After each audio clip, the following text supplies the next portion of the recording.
हे कमल नयन, दैत्य गुरु शुक्राचार्य ये कैसी शिक्षा दे रहे हैं? वो मेरे पौत्र को हत्या और हिंसा का मार्ग दिखा रहे हैं। महादेवी, हिंसा की प्रवृत्ति तो प्राणियों के जीवन प्रणाली में बसी हुई है। मानव समाज जब तक हिंसा से घृणा करने का गुण उत्पन्न नहीं करता, तब तक वो किसी न किसी रूप में हिंसा का प्रयोग करता रहेगा। कभी राज्य के नाम पर, कभी युद्ध के नाम पर, कभी अधिकार के नाम पर और यदि कुछ भी नहीं तो आखेट के नाम पर। महादेवी, जिस दिन मानवीय मन से स्वार्थ नाम का रोग निकल जाएगा ना, उस दिन हिंसा भी समाप्त हो जाएगी और फिर शुक्राचार्य जैसे गुरुओं की आवश्यकता भी समाप्त हो जाएगी। तो क्या पौत्र विरोचन पुत्र प्रहलाद के पदचिन्हों पर नहीं चल पाएगा? महादेवी, जिस प्रकार पहले अंकुर जन्म लेता है, फिर वही अंकुर पौधा बन जाता है, पौधा वृक्ष में परिवर्तित होता है और तब जाकर वृक्ष में फल आते हैं, उसी प्रकार सबसे पहले मन में सुंदर विचारों का जन्म होता है। फिर वही सुंदर विचार मन में भक्ति को जन्म देते हैं और तब जाकर भक्ति जीवन के सुंदर नियम उत्पन्न करती है। महादेवी, प्रहलाद ने जिस भक्ति की प्रवृत्ति को जन्म दिया है, उसे जीवन का नियम बनने में अभी देर है। आसुरी प्रवृत्तियां इतनी सरलता से पीछा नहीं छोड़ेंगी। उन्हें दूर करने में कई पीढ़ियां बीत जाएंगी। महादेवी, असुर राजवंश में हिरण्यकशिपु के अहंकार और प्रहलाद की भक्ति के बीच एक मौन युद्ध चल रहा है। अब देखना यह है कि जीत किसकी होती है, हिरण्यकशिपु के अहंकार की या प्रहलाद की भक्ति की। देखा आपने कमल नयन, पुत्र प्रहलाद ने क्या किया? क्या किया महादेवी? पुत्र की रक्षा के लिए इतने भयानक झंझावात में स्वयं राजभवन से निकल पड़ा। तो ये तो बहुत अच्छी बात है। आपको तो प्रसन्न होना चाहिए कि आपके पुत्र ने पितृधर्म का निर्वाह किया। मानती हूँ कमल नयन, परंतु पुत्र प्रहलाद को अपने प्राण संकट में डालने के स्थान पर सैनिकों को सहायता के लिए भेज देना चाहिए था। इस विषय में मैं कयादु और धृति से सहमत हूँ। और इस विषय में मैं आपके पुत्र प्रहलाद से पूर्णतया सहमत हूँ। क्यों? क्यों? सुना नहीं आपने उसका तर्क? उसके तर्क में कितना बल है। महादेवी, राजा केवल अपने पुत्र का पिता नहीं होता, समस्त प्रजा का पिता होता है। समस्त प्रजा की संतान उसकी अपनी संतान होती है।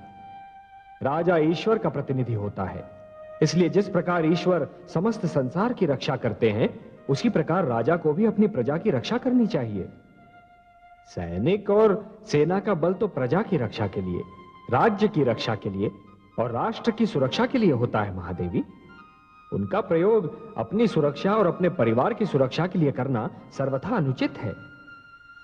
शासकों, सामंतों और राज्य कर्मचारियों को सशस्त्र सैनिकों के बीच घिरा हुआ देखकर प्रजा उनके पास जाते डरेगी, और यदि प्रजा उनके पास जाएगी ही नहीं तो प्रजा की विपदा का उन्हें ज्ञान कैसे होगा? और यह तो कोई अच्छी नीति नहीं हुई। महादेवी, आपका पुत्र जो कर रहा है वही उचित है।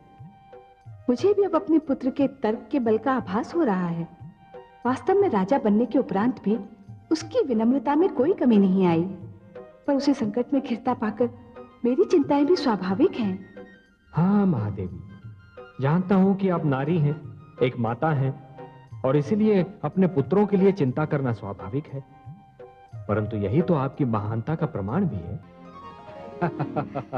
देखिए आपने प्रेम की लीला महादेवी। मैं तो इसमें भी आप ही की लीला देख रही हूँ कमल नयन।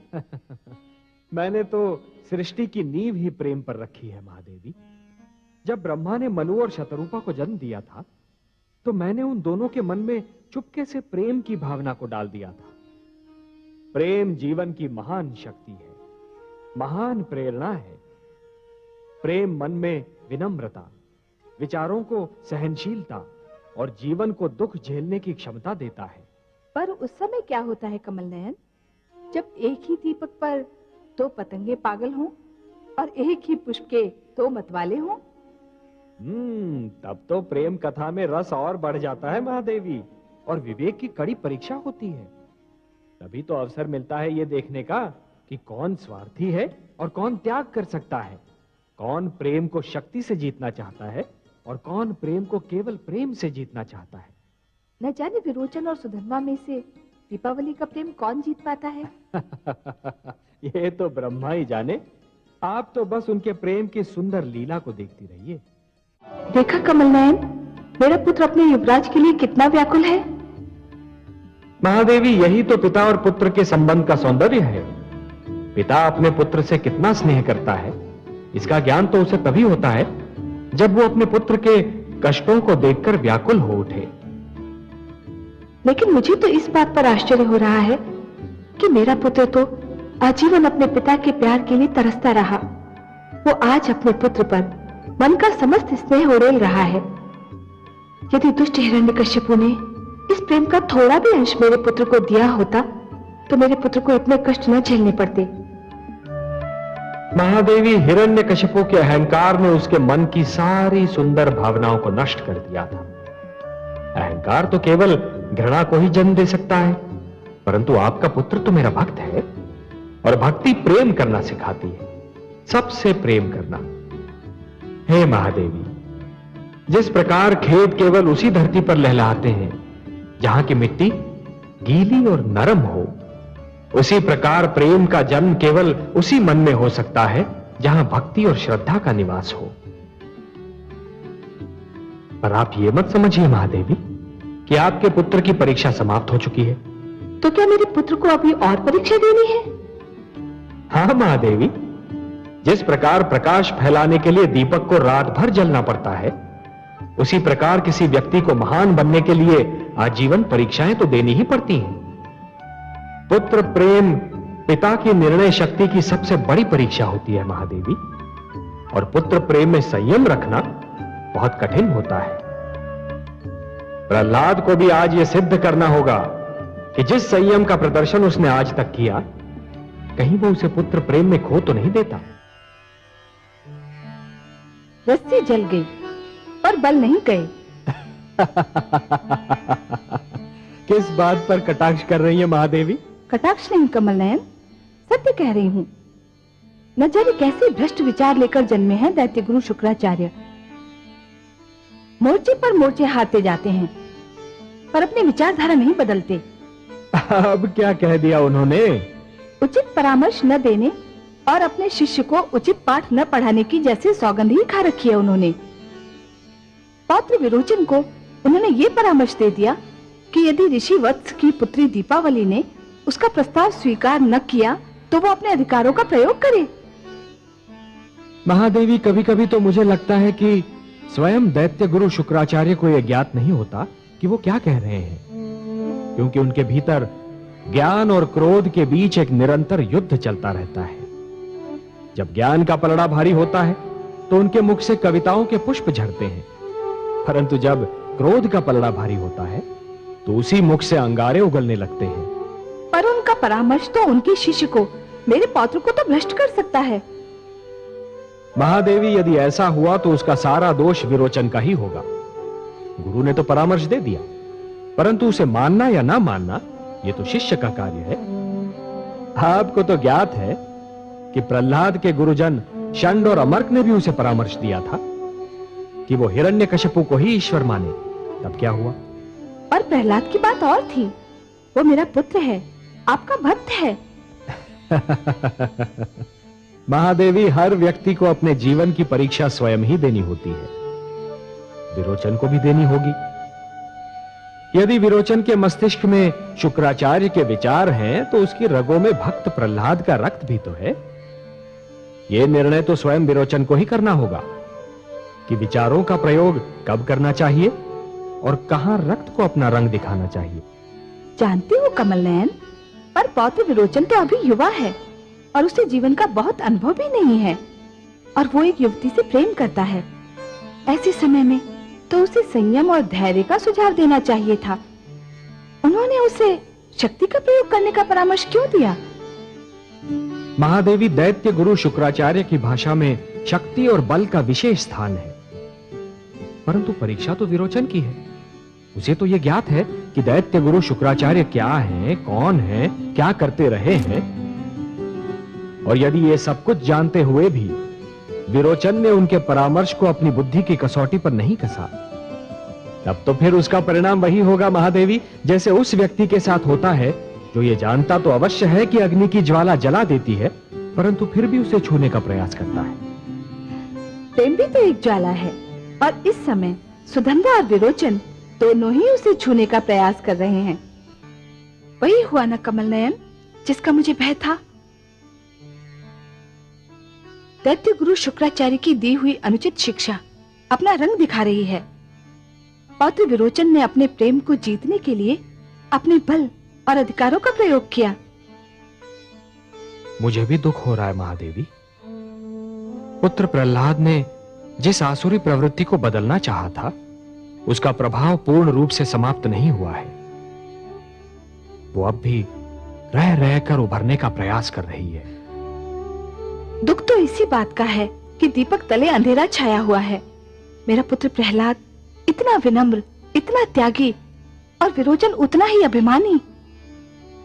मैं आपसे सर्वथा सहमत हूं महादेवी। जिस प्रकार पुत्र विरोचन अपने प्रेम को जीतने के लिए शक्ति का प्रदर्शन कर रहा है, उससे तो उसकी प्रेम भावना पर ही प्रश्न चिन्ह लग जाता है। प्रेम करना तो सबका अधिकार है, परंतु प्रेम को शक्ति से छीनना सर्वथा अनुचित। मुझे प्रसन्नता है कि ऋषि पुत्री दीपावली ने बुद्धिमत्ता से काम किया। यदि वो विरोचन के साथ न चली गई होती तो समस्या गंभीर हो जाती। महादेवी, स्त्री का दूसरा नाम है संयम, धीरज। जब पुरुष स्वयं पर नियंत्रण नहीं रख पाता, तो ऐसी स्थितियों में स्त्री नित्य संतुलित रहती है। यही तो उसका सबसे बड़ा गुण है। देखा कमल नयन, वही हुआ जिसका मुझे भय था। दैत्य गुरु शुक्राचार्य की दी हुई शिक्षा अपना रंग दिखा रही है। परंतु आपको भय क्यों लग रहा है महादेवी? मुझे भय इसलिए लग रहा है कि ऋषि अंगिरा ने ये निर्णय लेने का भार पुत्र प्रहलाद पर डाल दिया है कि सुधन्वा और पौत्र में अधिक श्रेष्ठ कौन है। अपने अपने क्षेत्र में दोनों ही श्रेष्ठ हैं। एक महान तेजस्वी ऋषि है तो दूसरा उतना ही महान योद्धा है। पुत्र प्रहलाद इतना कठिन निर्णय कैसे ले पाएगा? हाँ महादेवी, निस्संदेह ये निर्णय बहुत कठिन होगा, परंतु ये एक अवसर भी तो है पुत्र प्रहलाद के लिए ये जानने का कि पिता प्रहलाद और राजा प्रहलाद दो भिन्न भिन्न व्यक्तित्व हैं। जिस प्रकार योग्य तोल के लिए तुला के दोनों पलड़ों का संतुलित रहना आवश्यक होता है, उसी प्रकार प्रजा का न्याय करते समय राजा का भी संतुलित होना बहुत आवश्यक होता है महादेवी। सिंहासन पर बैठने के उपरांत एक राजा को यह जान लेना चाहिए महादेवी कि अपने परिवार और अपनी प्रजा के साथ उसका संबंध एक समान है। वो ना तो किसी का पिता है, ना किसी का पुत्र, और ना ही किसी का भ्राता। यदि पुत्र प्रहलाद को इतिहास बनाना है महादेवी, तो उसे अपने निष्पक्ष न्याय का प्रमाण देना होगा। आप तो बस अपने पुत्र प्रहलाद के विवेक पर विश्वास कीजिए। उलझ गया मेरा पुत्र, एक बार फिर विकट समस्या में उलझ गया। कौन उलझ गया महादेवी? मेरा प्रहलाद, और कौन। जब वो बालक था तो समस्याएं उसके सामने एक एक करके आती थी, किंतु अब कई समस्याएं, कई प्रश्न उसके समक्ष नाग के समान फन फैलाए खड़े हैं। न्याय की समस्या, व्यवस्था की समस्या, मर्यादा की समस्या, किसकी सुनेगा वो?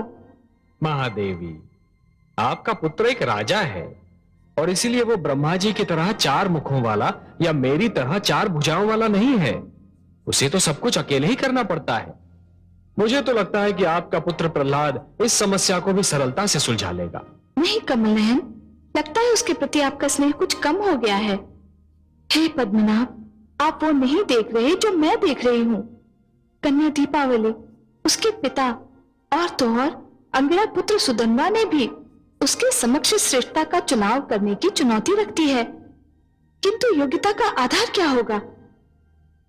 विरोचन पुत्र प्रहलाद को अत्यंत प्रिय है।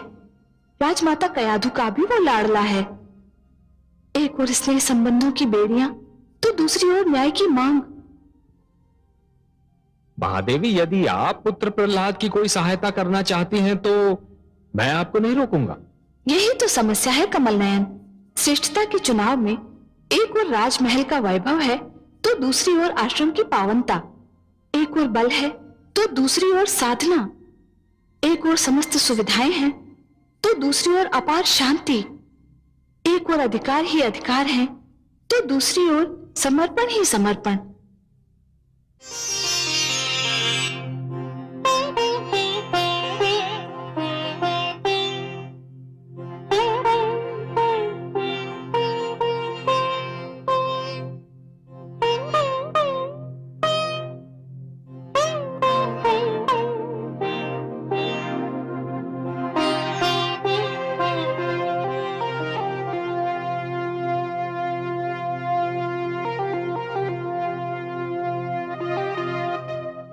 क्या बात है महादेवी, किसी गहरी चिंता में लीन हैं आप?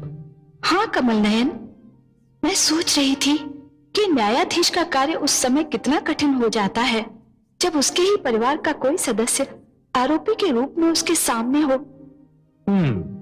आपकी चिंता स्वाभाविक है, परंतु यही तो वो घड़ी भी होती है महादेवी जब ये पता चलता है कि न्यायाधीश की न्याय और न्याय प्रणाली पर कितनी आस्था और अटूट विश्वास है।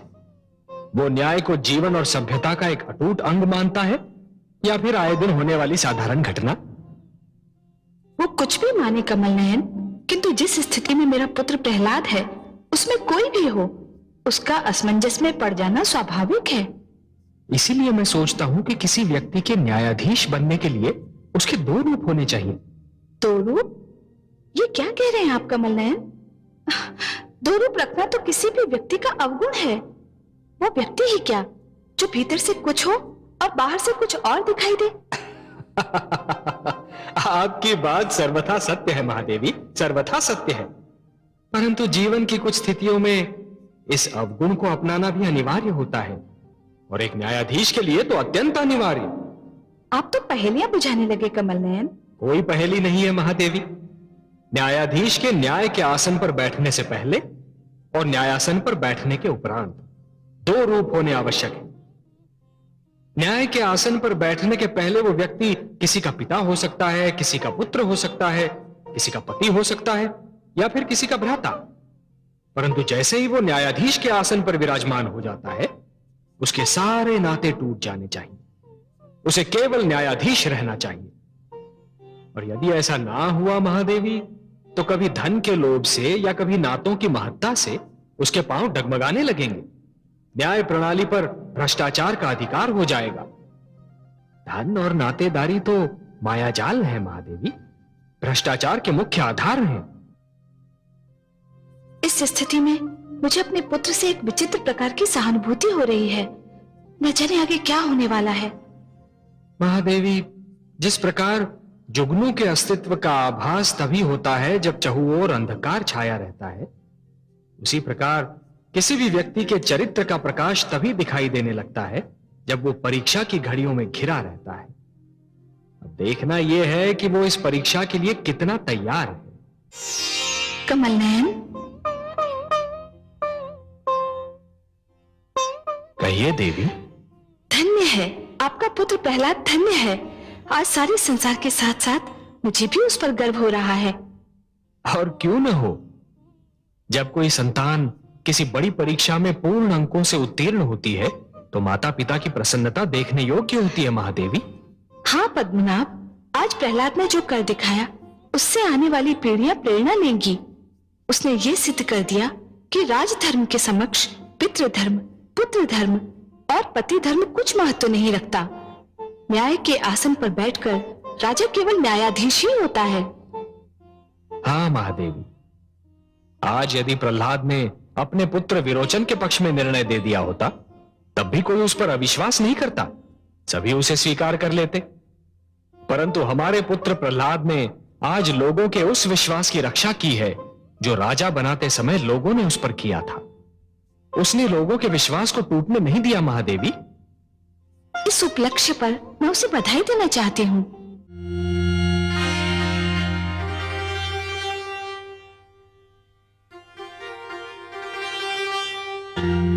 नारायण नारायण।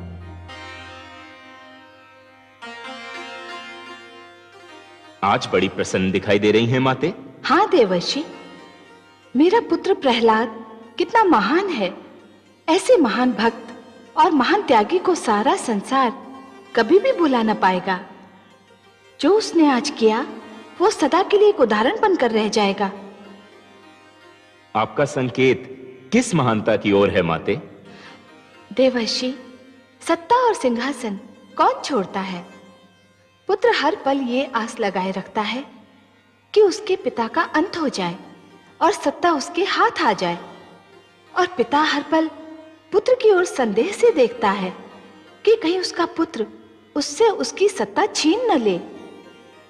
किंतु मेरे पुत्र प्रहलाद ने स्वयं अपने सिर से मुकुट उतारकर अपने पुत्र को सत्तारूढ़ किया है। मेरा पुत्र चाहता तो कई वर्ष तक राज कर सकता था। उसकी भुजाओं में बल था, उसकी विचार शक्ति तब भी प्रबल थी, और उसकी प्रजा तब भी उस पर अपने प्राण न्यौछावर करती थी।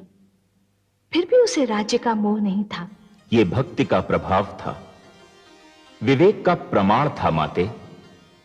प्रहलाद ने रहस्य जान लिया था कि हर पीढ़ी को चाहिए कि वो आने वाली पीढ़ी को प्रोत्साहन दे, उसे आगे बढ़ने और जीवन का भार स्वयं उठाने का अवसर दे।